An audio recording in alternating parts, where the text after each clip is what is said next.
Empire Total War, a retrospective review.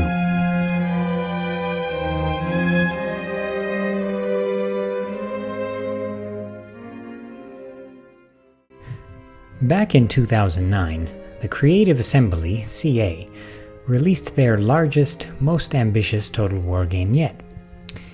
Coming off their successful but rather conservative Medieval 2 Total War, CA was really trying something new with this game. They were tackling a very recent era, comparatively, the era of the European colonial empires of the 18th century, as well as of interesting Middle Eastern and Indian empires. It was going to cover an era where guns were the main weapons, a very new twist for Total War.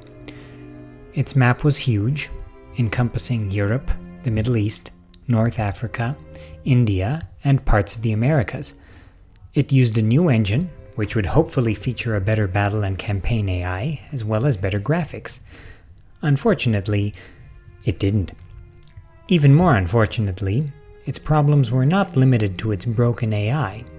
Through the course of this video, I will be expressing my personal opinions about Empire, so feel free to agree or disagree with the points I make in the comment section below. This is not a video about bashing the game. I actually find it to be quite fun, with the right modifications. It has to be noted that the prolific Total War modding community made heroic, absolutely heroic efforts to salvage the game from the watery depths in which it resided. The most popular mod for the game is undoubtedly DarthMod, made by the now legendary Sith Lord, remarkably poor father, and strategy game developer Darth Vader. We will discuss a few other mods during the course of this video. The map design. As noted above, the campaign map was one of the more ambitious ones CA has ever made. It stretches over several continents and countries, and it is actually quite impressive and beautiful. However, its good looks can't fix the several issues it introduces to the game.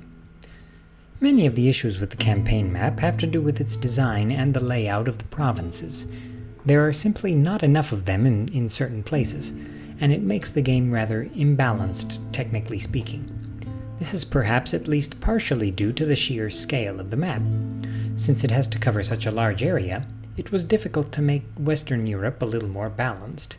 Here, of course, I am specifically referring to France and the Iberian Peninsula, which are divided up rather strangely, in my opinion. The province of France is simply too large, and France and Spain being one territory makes it far too easy to conquer those kingdoms. Take the city, and that's it. Of course, I'm oversimplifying things a bit. France does own Strasbourg along with that small province, and Spain has Gibraltar with its tiny province. But those don't really help the division of provinces on the map look any better since they are so small. I would have liked them to add just a couple of major cities, such as Marseille or Bordeaux or Brest or Santiago de Compostela or Pamplona or Barcelona or anything to make it a bit more difficult to rampage through those kingdoms during a war. It simply takes away from the epicness of the campaign. Other countries, such as Britain, Prussia, Austria, Italy, and Russia, don't really suffer from this issue, and I'm actually okay with the province divisions elsewhere. There is one area where I really wish CA spent more time on. Persia. At this time, while the Persian Empire under the Safavids was not the military powerhouse it was about a century before the start of Empire, which begins in 1700, it was still a large, formidable Middle Eastern empire. And that is what Empire Total War is all about: empires. The Ottoman Empire is a formidable, playable, and comparatively well-developed faction in the game. But the Persians are simply forgotten. They have a couple of special units, but their province design is horrible, far too few to be taken seriously considering their historical, military, and economic importance, and their design is not really conducive to make them a serious contender in the game. Persia fought with the Ottomans and the Russians for control of the South Caucasus and the Middle East in general around this time period after all, and their half-hearted inclusion in this game is quite disappointing in my personal opinion.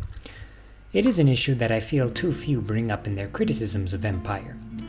Of course, certain mods flesh out the Persian Empire, but that's no excuse for CA. These are of course not all of the issues with the campaign map, but they are the ones I find to be the most glaring.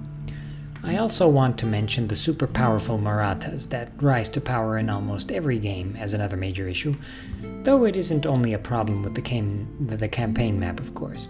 It also has to do with the AI. The graphics, atmosphere, and sounds. Empire Total War's graphics are difficult to appraise. In some places, for a game from 2009, they look great, stunning even. I'm a big fan of the style here. It is very slightly stylized in many places, but it also looks realistic at the same time. I like it. It's definitely a huge improvement over Medieval 2, I would argue, at least vanilla Medieval 2. Despite my gripes with the map design, the map looks great overall. The battles are where we see more issues. The naval battles look incredible. I really like the way the water looks in this game. The land battle maps look okay for the most part. The towns and environments look alright. The way the grass spins with you as you turn the camera has always been rather off-putting to me. While Napoleon Total War has this same issue, it is done better somehow. I can't quite put my finger on it. As I stated before, the battle maps and environments in general look okay to quite good. They were definitely massively improved in Napoleon Total War, and I advise anyone wanting to fire up Empire in 2020 to download this great visual mod linked below that puts Napoleon Total War's excellent environment graphics in Empire. It looks great. Units are where we start to see problems. We had diverse units in Medieval 2, and Empire somewhat supports diverse units as well, but this is not very apparent in the vanilla game. The units look very bland and very samey. It may also have to do with the era being covered here, but it is an issue. The faces in Empire Total War are very strangely designed. They don't have to be this way, since mods improve them drastically. This even applies to the portraits, which are stylized in a very odd way, in my opinion. It is especially odd considering the sheer artistic output of this era. CA had some great art to base their in-game artwork off of, like they did when doing the stylized art design in Shogun 2, but they didn't really take inspiration from it. The battle graphics are also not bad, with the weapons looking and sounding alright during battle. The smoke is also okay. Ranged weapons have visible tracers in Empire, so you can see who's firing more clearly. These tracers bother a lot of people since they somewhat detract from the realism of the game. But they actually don't bother me that much since I like having it to be a bit more clear, as an armchair general. I do wish CA had put some kind of a toggle to turn off the tracers, but there are several mods that do this, so it isn't a big issue for me. The sound design of Empire is a weak point of the game. Games like Medieval 2 and Rome 1 were, in many ways, saved by their legendary soundtracks and epic sound design overall. Even if the AI was acting like a complete idiot, the epic soundtrack oftentimes would allow me to overlook those issues and feel like a true general. The sounds in Empire Total War are rather weak overall, just weak. This weakness begins at the soundtrack itself. While most of the music is appropriate for the time period, it doesn't really make you feel like you're playing Empire Total War. This starts at the campaign map, where the European tracks are especially weak. While the Catholic chanting is not inappropriate for the period, I don't know why they chose these especially sleepy chants. Also, it feels like they go on forever and they just make me feel like sleeping instead of managing my burgeoning empire. Even the campaign map tracks for the Americas and India are rather forgettable. I just remember the chanting because they put me to sleep especially. I have this criticism for Medieval 2's soundtrack as well. I find that Rome, Shogun II, and Napoleon probably have some of the best campaign map tracks of all the Total War games. I especially like the Fall of the Samurai campaign map tracks. They are quite immersive in my opinion. Empire just immerses me in sleep, which is a major problem. Again, this is fixable with mods, but seriously, come on. The sounds of battle are just okay, even if the guns are a bit weak sounding for my taste. The smoke is also just okay. Again, these are improved by mods. When I fire up Empire, I personally utilize a mod that adds the DarthMod sounds and smoke into the game, and it really improves that battle experience. The battle tracks, again, are quite boring, just simply boring. I like the battle tracks for India, but all the other ones are either forgettable or, again, boring. Again, this is fixable with mods, but there is no excuse for this. It's also surprising since Napoleon's battle tracks are actually quite nice.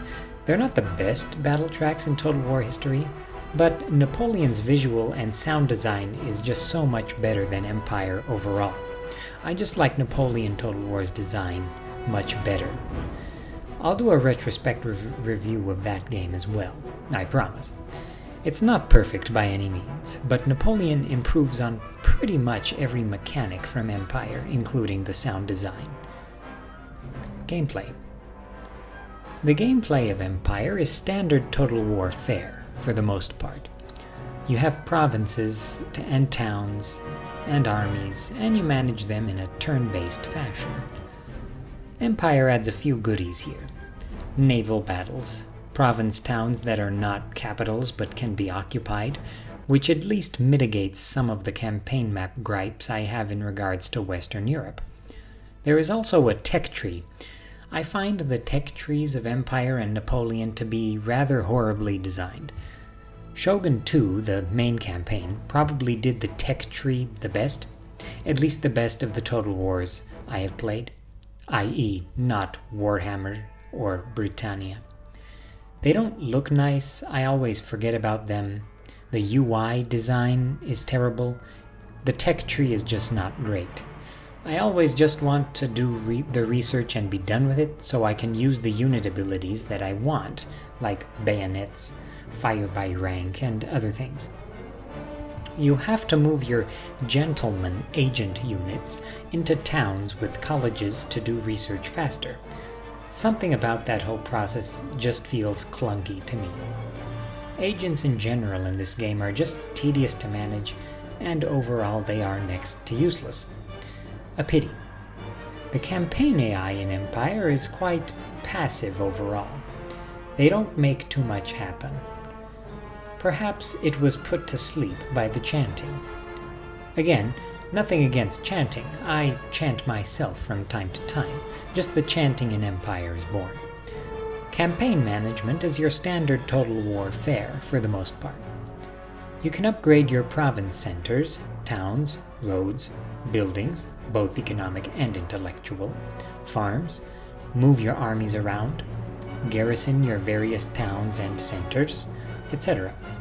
The campaign AI, even with mods, is not good at managing armies. It prefers several tiny stacks to larger, more threatening armies, but AI mods can mitigate this idiocy to a degree.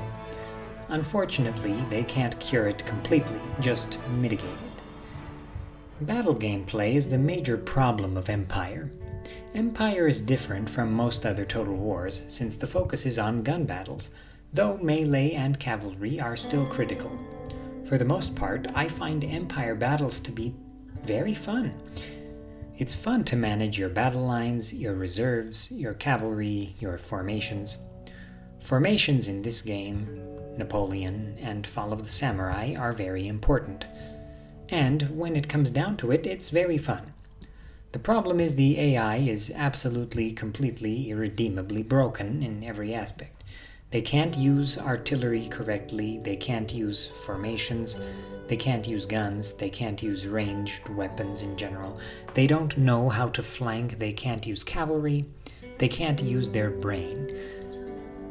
Occasionally, they'll charge at your army with their tiny, weak General's Bodyguard unit. Just horrible. I could not replay the game today using vanilla AI, and I've personally been using Bran's Battle and Campaign AI mod to at least make the AI somewhat competent, and it really works. Most mods that alter the AI that are available today have fixed at least the AI's ability to manage a battle line and do some basic flanking, which improves the game immensely. The AI is by no means perfect, but it's passable with mods. Definitely better than Rome 1's broken AI, and in some respects even Medieval 2's, though that's not saying much. Throughout this review, I haven't said much about naval battles. In my opinion, it pains me to say that they don't add that much to the game. The mechanics just aren't quite there. They look nice, they sound nice, they just didn't make an impact on me.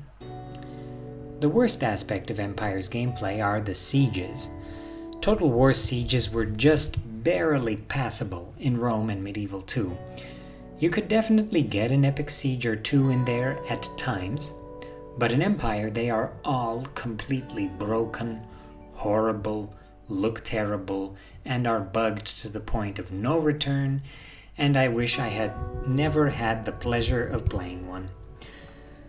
Again, there is a lovely mod that removes the fortresses in Empire for those who hate its sieges like myself, which improves the game immensely.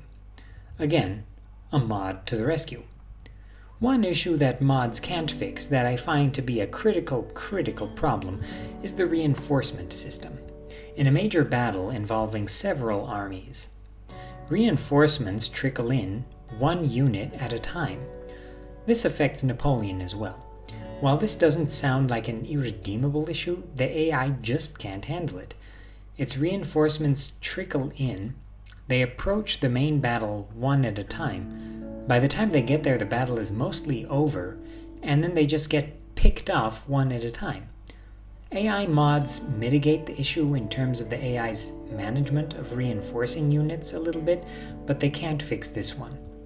It's probably my most major gripe, since it can't really be fixed at all. Conclusion. Empire Total War remains controversial. I applaud CA for their ambition with this game, for their willingness to try something new, to tackle a new era and a completely different type of warfare compared to all the previous entries. They just tripped over themselves in almost every aspect of the game. Empire must be played with mods in order to extract the most fun from the game. I find the complete overhaul mods to be a bit much for my taste.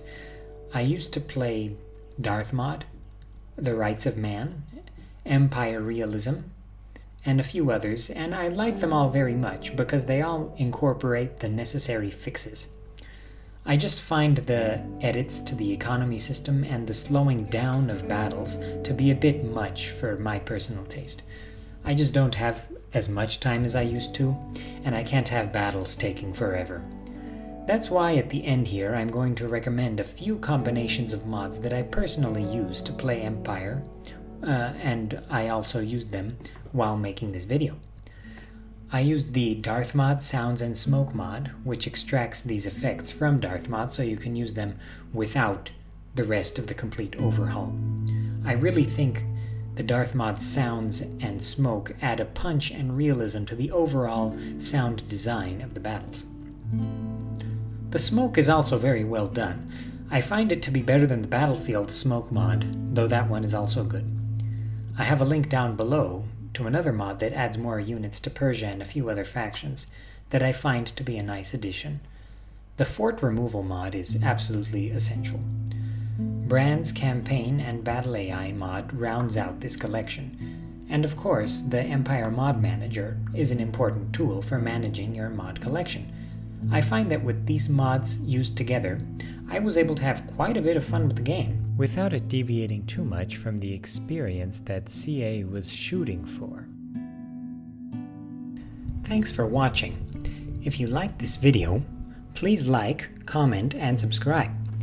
Stay tuned for more content, such as retrospective reviews of PC, Xbox, and Nintendo games. See you in the next one.